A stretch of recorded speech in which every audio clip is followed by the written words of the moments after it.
La situation dans les différentes parties du Kurdistan est très préoccupante. L'État turc mène une guerre féroce contre les Kurdes, avec le silence complice de l'OTAN.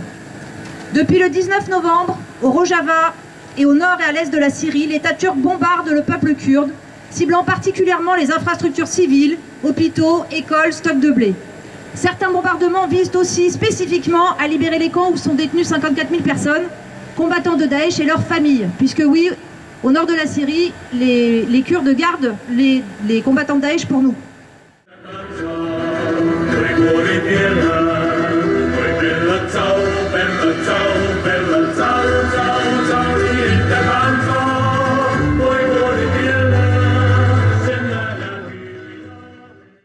Au nord de l'Irak, au sud du Kurdistan, la Turquie mène une guerre sans merci contre la résistance kurde, en utilisant massivement des armes chimiques. 2700 attaques depuis le mois d'avril. Le Parlement irakien a d'ailleurs demandé une commission d'enquête. En Iran, suite au féminicide de la jeune femme kurde Jina Mahsa Amini par la police iranienne, le soulèvement s'est étendu sur tout le territoire iranien. Le pouvoir iranien réprime la révolution en devenir, avec des tirs à balles réelles dans les rues, emprisonne, torture, viole et exécute les manifestants. La répression est particulièrement forte dans les régions kurdes à l'ouest de l'Iran. Solution politique pour le Kurdistan. Solution politique pour le Kurdistan. Solution politique pour le Kurdistan.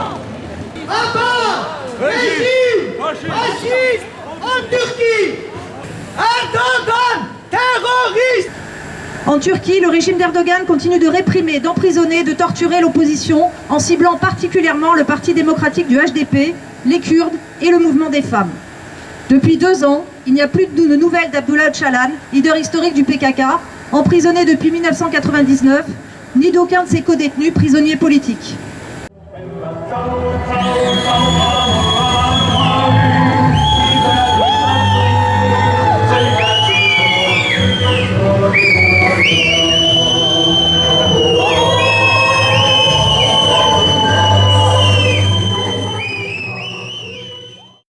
Nous appelons à agir et à exprimer notre solidarité internationaliste avec le peuple kurde et la révolution au Kurdistan, au nord et à l'est de la Syrie et en Iran.